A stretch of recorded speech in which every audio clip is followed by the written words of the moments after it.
So now that we have that the Germans have surrendered and that the Allies are now able to enter um, Germany and see what the Germans had been doing, the full extent of the carnage that the Germans were inflicting upon the Jews was apparent now, and it is estimated that upwards of 6 million Jews were murdered in concentration camps. We know that because uh, the Germans were really, really good at keeping records. They were extremely good bureaucrats, and we have the records. We have testimonies of General Eisenhower, who actually liberated Buchenwald, one of the concentration camps in Germany. Um, so there's a lot of things that will allow you to argue with me. This is one of the things that will not allow you to argue with me. The Holocaust did happen. Despite what Holocaust deniers might say, uh, the Holocaust did happen, and we know that it did happen because we have all this testimony and all these records that the Germans kept. Um, so we know that it happened. We have eyewitnesses, including from a president, future president at the time, um, General Eisenhower, who actually liberated Buchenwald, and soldiers who actually liberated all these concentration camps. We have their testimonies, so that's why I will not allow you guys to argue this. Uh, the things that I will allow you to argue are the numbers. We are not exactly sure as to how many Jews were murdered in concentration camps, but the estimate is that upwards of 6 million people, 6 million Jews were murdered in concentration camps.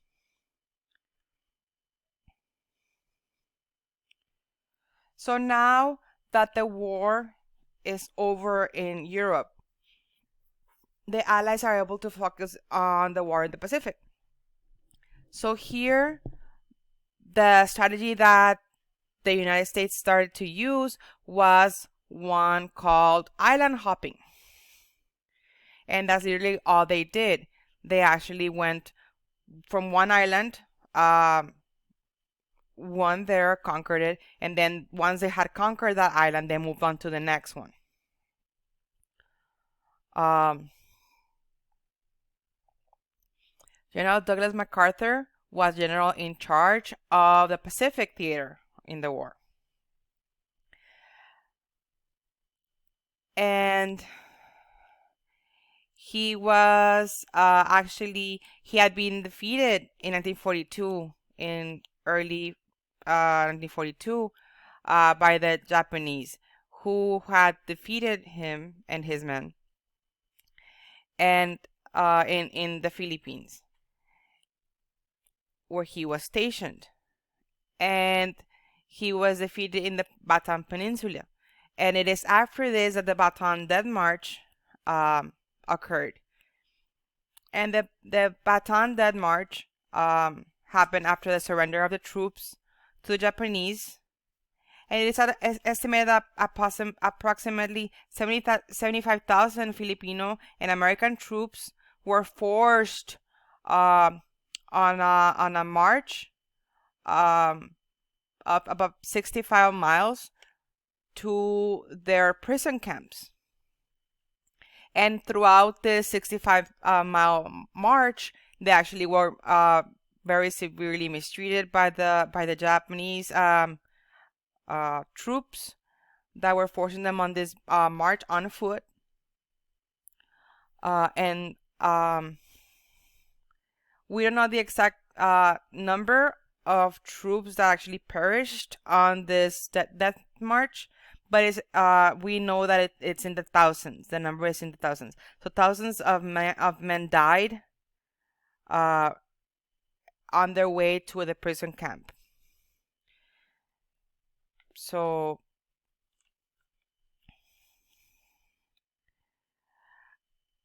when General MacArthur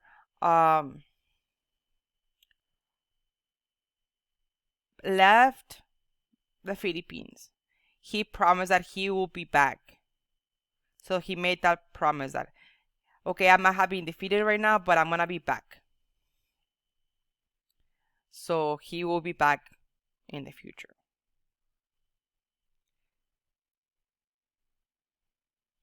And another battle, very important turning point in the battle in the war in the Pacific, was the Battle of Midway.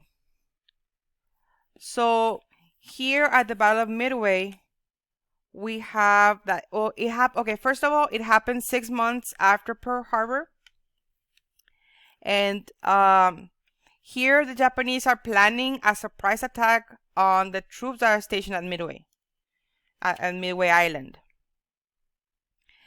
However, here the United States cryptographers managed to decipher and decode a message that the Japanese were sending to their troops, and we found out that the Japanese are planning a surprise attack. So we're not caught by surprise by this, and we actually had the opportunity of preparing ourselves for it, and actually we were expecting it. So in this battle, the Japanese were defeated, and the defeat was such that the Japanese were never able to replace their losses, both of in equipment and material and men. After this, to make it such a devastating defeat to the Japanese Navy. So we actually like completely destroyed a lot of their ships, a lot of their men. We totally crippled the Navy's capacity of attack in this battle, and this is why it's such a turning point in the war in the Pacific. So here, after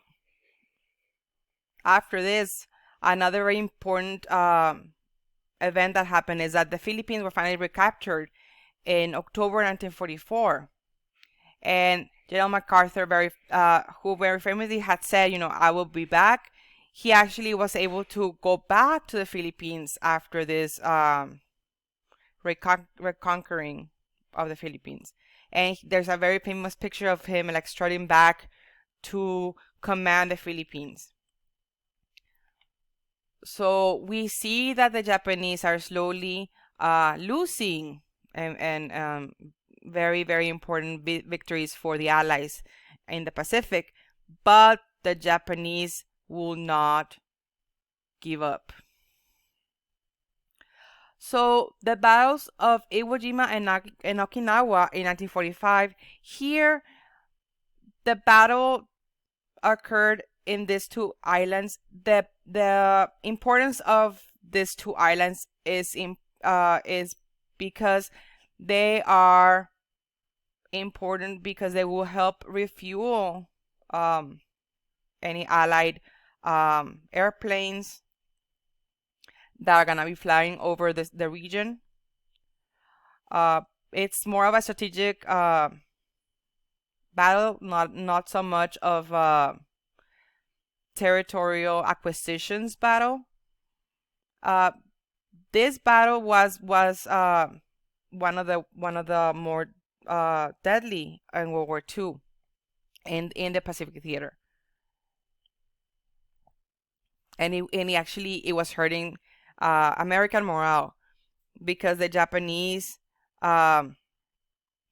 would not give up, and they just kept coming back and coming back and coming back until they were finally defeated.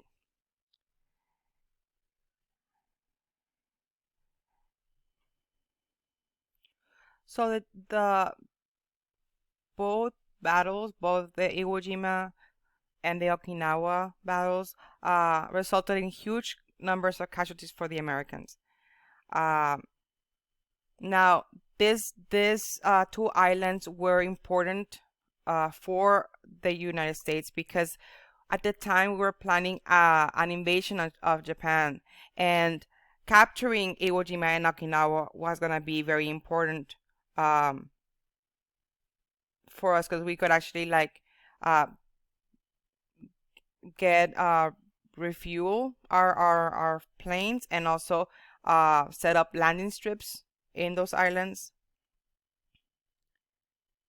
And in particular, um, Okinawa was a base for the Japanese, an Air Force base, and so they could actually launch attacks from there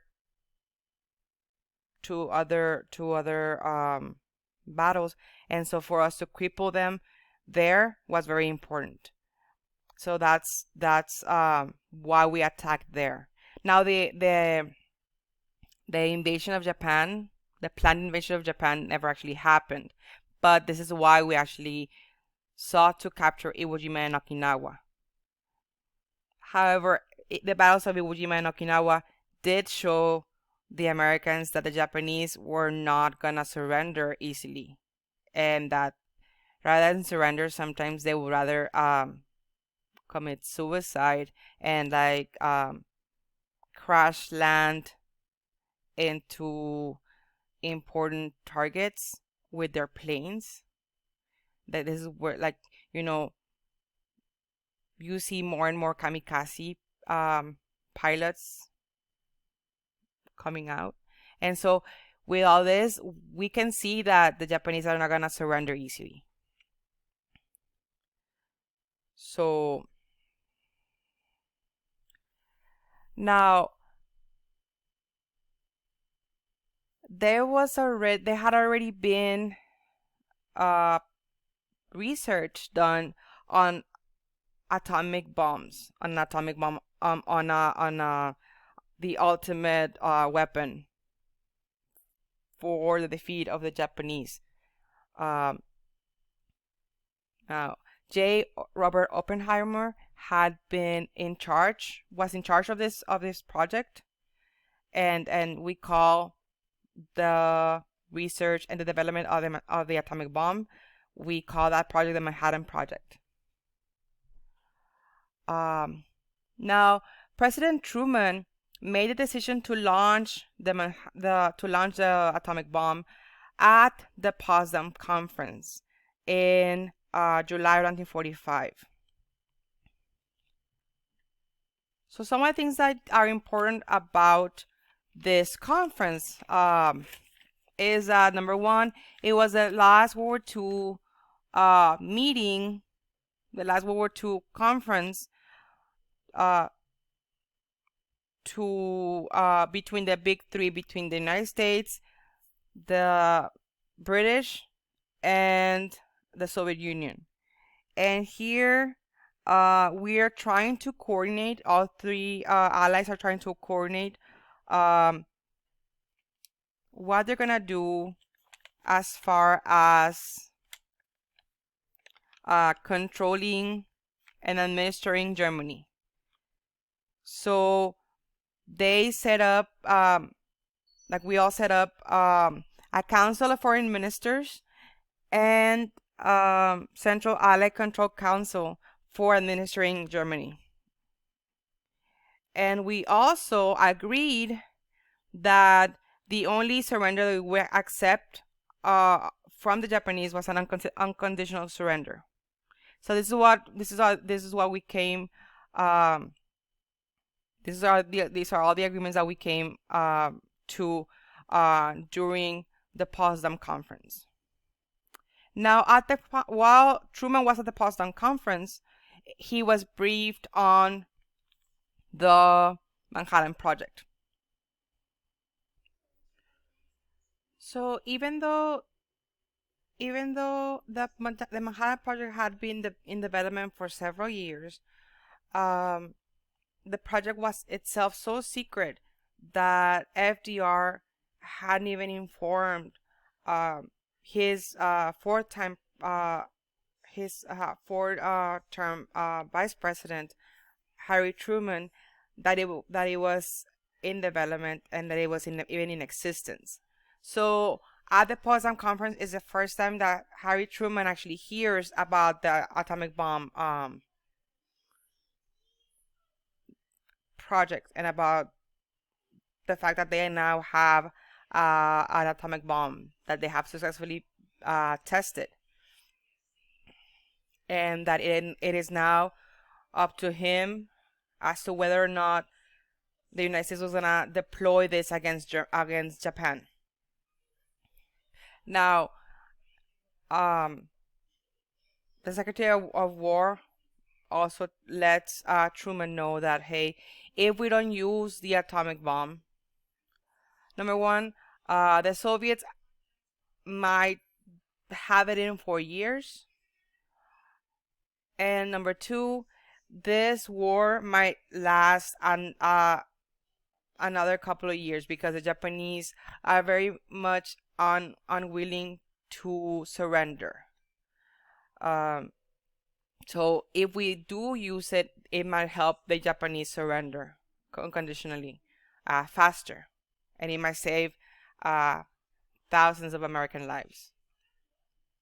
So at this conference, Harry Truman gives the okay. He's like, you know what? Okay, let's go ahead and deploy it. Let's go ahead and use it. So plans as to when it was gonna be used and when the attack was gonna take place were started once Truman was briefed on this. So the plan was to bomb Hiroshima on August 6, 1945. So the Enola Gay, that was the name of the plane, bombed Hiroshima on August 6, 1945. After this bombing, we contacted the Japanese. The Japanese were still unwilling to surrender. So we waited a couple of days and then launched a second bomb on Nagasaki on August the 9th, 1945. So after this second bombing of Nagasaki, the Japanese are more willing to surrender unconditionally. And so talks begin as to how the unconditional surrender will take place. And the Japanese finally surrender unconditionally on August the 14th, 1945. This is the day that we know as VJ Day, Victory in Japan Day. So after this, the plans as to what was gonna happen after the war can go ahead and begin. So the question as to whether or not it was the right choice for the United States to use atomic bombs at this time was one that we've had since then, but we know that had we not used atomic bombs, the war would have dragged on because the Japanese were not willing to surrender.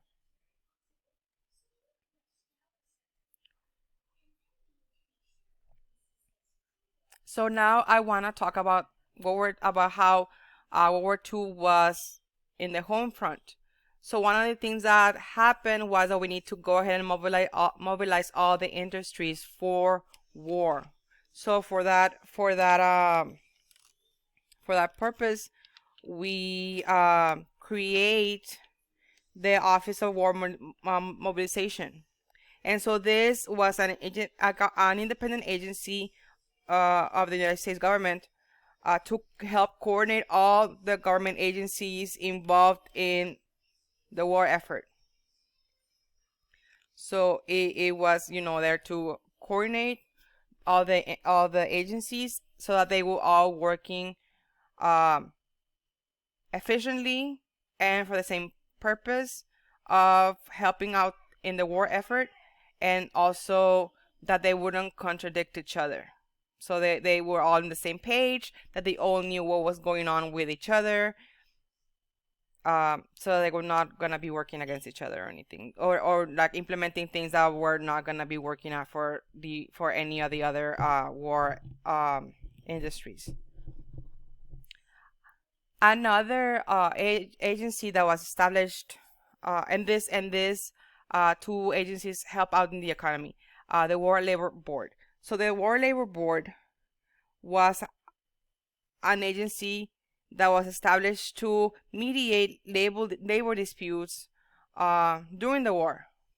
Because remember, you don't want for there to be a strike, and for industries to stop producing for the war effort. So you want to go ahead and avoid that. So you create this agency to help avoid those problems, right? Now, in the field of science, you have the Office of Scientific Research and Development, which actually helped develop the Manhattan Project. And they actually help out develop this for the war.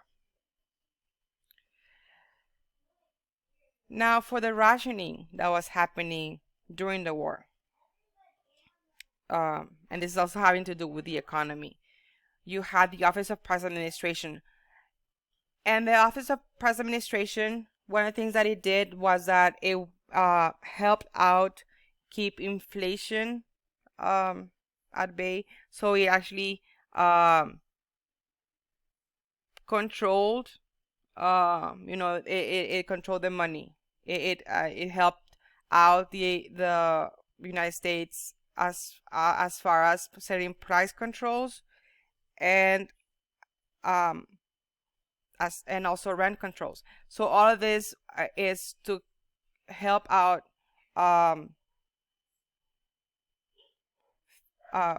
to fight inflation.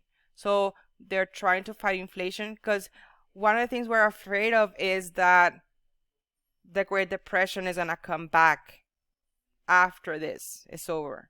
So we are trying to keep inflation at bay, right? And another thing that is happening at this time is that things such as gas, oil, sugar,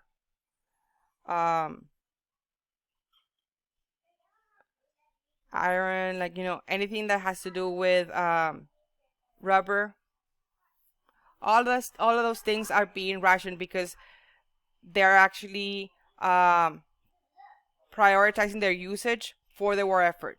So the regular public, the general public, did not have access to this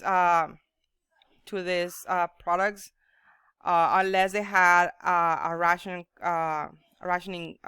coupon, and that's where they could actually exchange those coupons for some sugar, for some flour, for some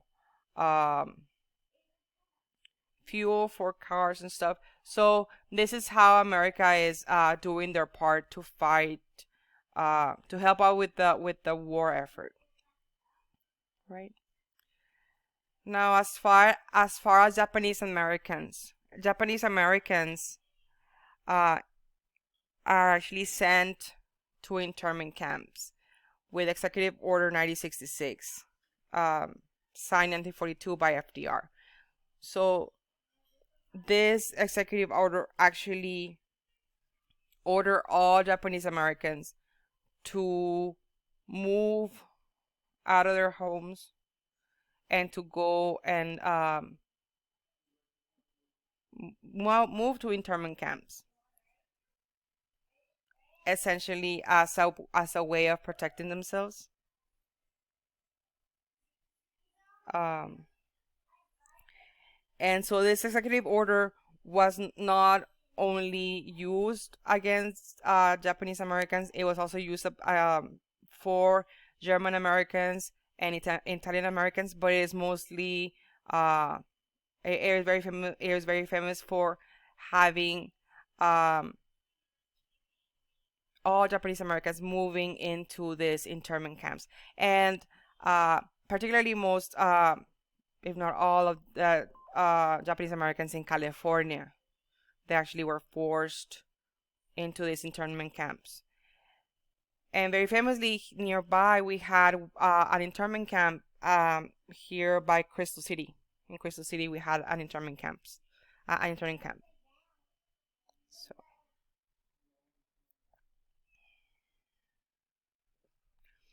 as far as um, the African Americans during and post World War II, you have that labor activist A. Philip Randolph actually kept pushing FDR to do something about the discrimination that African Americans are facing um, in their jobs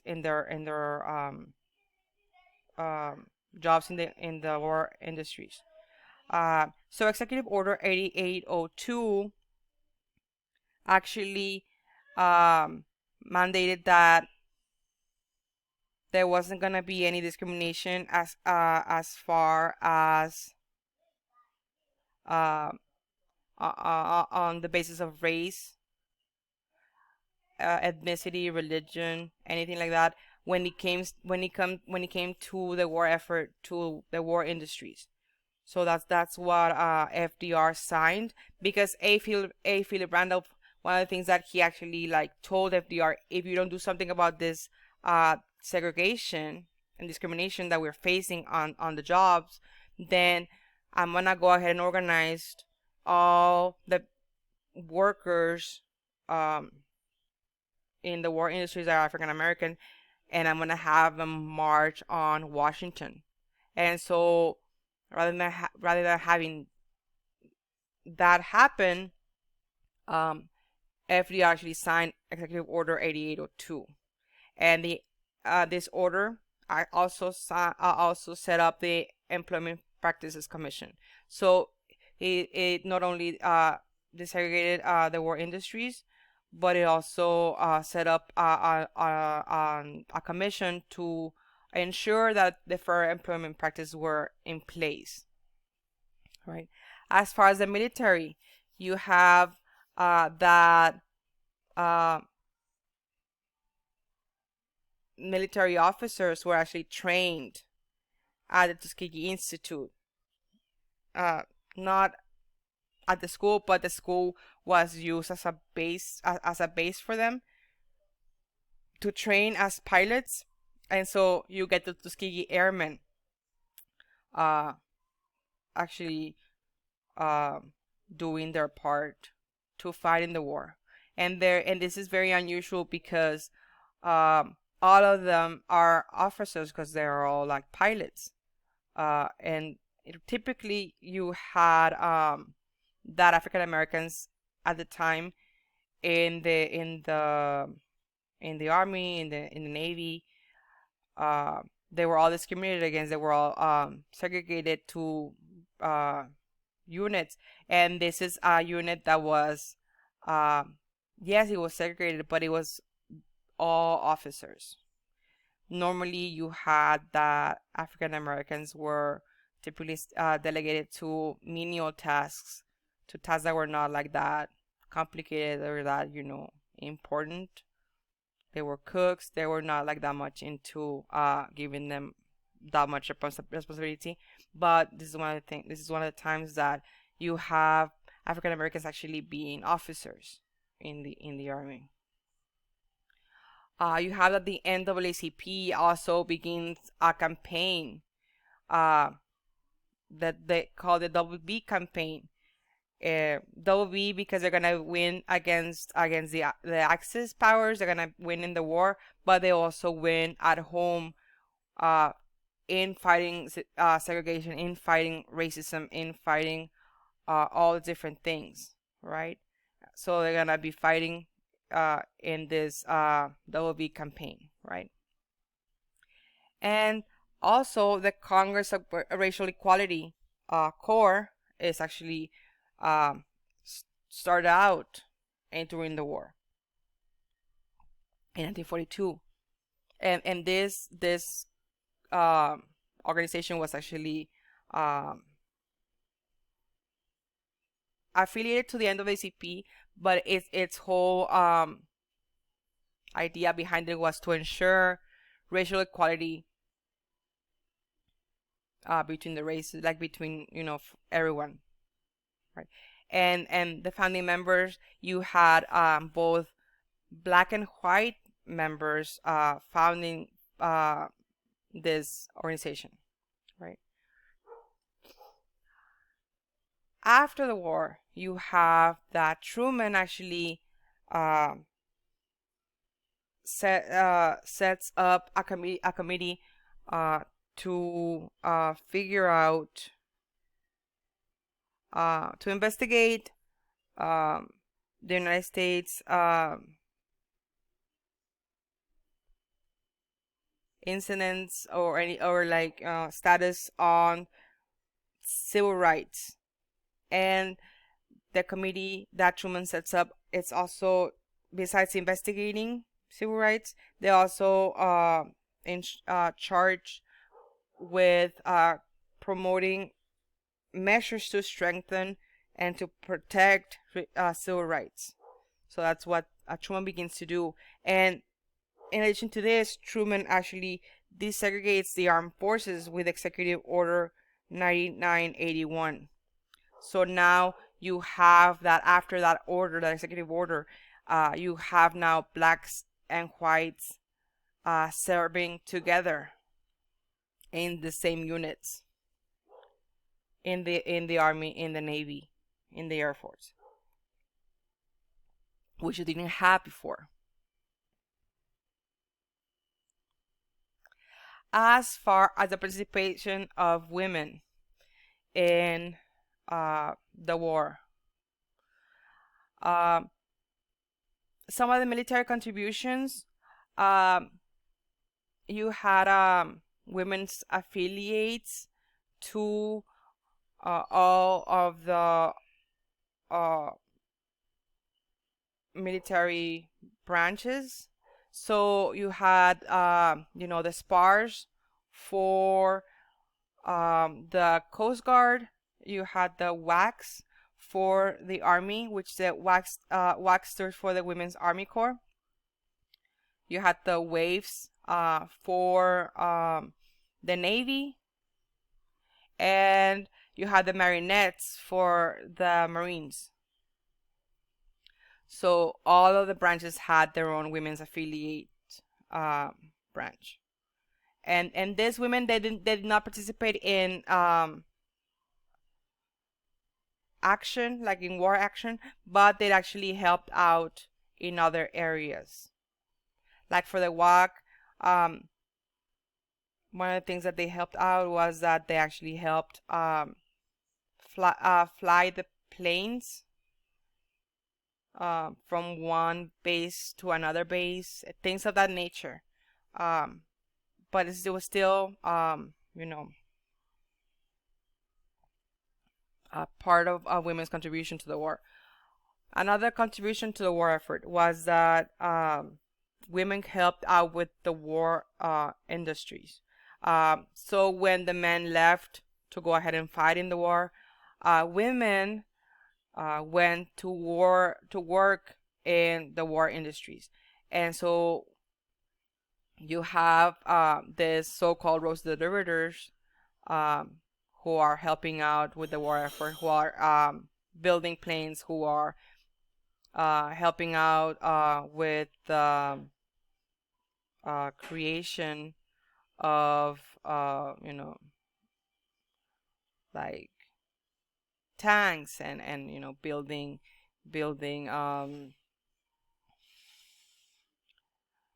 making guns and making like things of that nature. Like they're helping out with the war effort in that way in the labor force. As far as a contribution of Mexican Americans, you have the Bracero program being established during the war, and the Bracero program was a program where you have workers from Mexico coming over to go and work as farm workers. So they're farm workers who come from Mexico to the United States to help out with during the war. All right, and they actually had been promised and were guaranteed a minimum wage of 30 cents at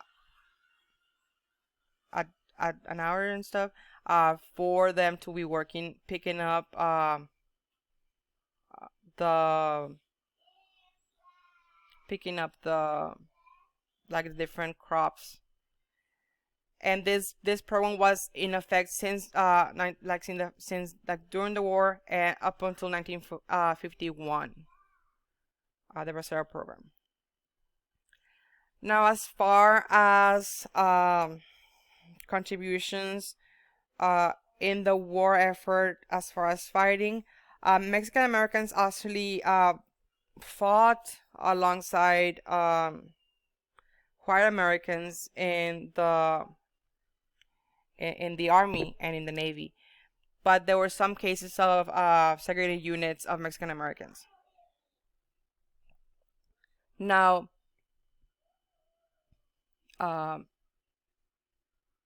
an organization that was created by former GIs, Mexican American GIs, for the promotion of their rights as former World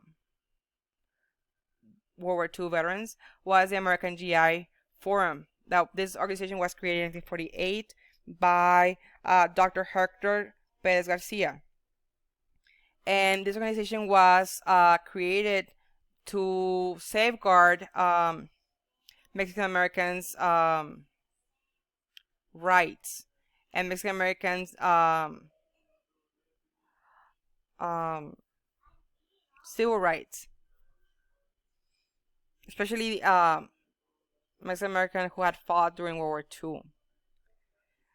Now, the biggest case that was created by this that was not created, but it was defended by the American GI Forum, was the case of Private Felix Longoria. So Private Felix Longoria was from Three Rivers, Texas, which is a little community about 2 hours away from Laredo. This private actually had volunteered to fight in the war, and he had actually died in the Philippines. His body had not been identified until 1949. So once his body was identified, the army sent his remains back to his family. His widow wants to go ahead and bury him in Three Rivers, where he had been born. However, the only funeral home in that community did not want to receive the body because this this funeral home was segregated, and the white community in that area was not gonna like it. So Felix Longoria's widow and family actually got in touch with the senator for Texas at the time. So Felix Longoria's family actually contacted the GI Forum, the American GI Forum, and together the family and the American GI Forum actually talked to the Texas senator um, at the time to get some help with getting private Longoria's remains buried in Texas. Now, the senator at the time was LBJ, Lyndon Baines Johnson, and he actually uh, got private Longoria to be buried at Arlington National Cemetery. He was able to get private Longoria's to permission to get buried in Arlington National Cemetery, thanks to Dr.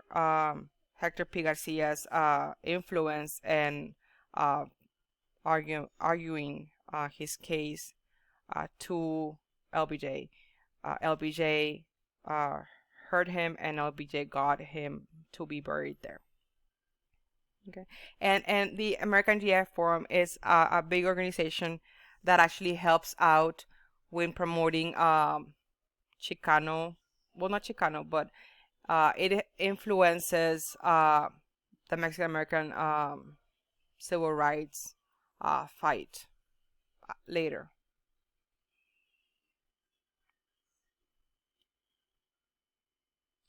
Now, the war, one of the things that it influenced and it impacted big time was that it impacted colonial rule. So England, France, and the Netherlands and Belgium all were impacted by this, particularly because Japan's early victory over the United States, the British, and the Dutch and the French actually ended white rule in Africa and in Asia. So this actually results after the war, even though the Allies win, the fact that they had been defeated early on, it actually results in in a massive wave of decolonization in Asia and in Africa, in Asia and Africa. So for the United States, the war actually was an equalizing experience um, that actually helps fuel the movement in favor of the civil rights in the post-war years. So these are some of the things that the war influenced and the war actually helped out and promoted.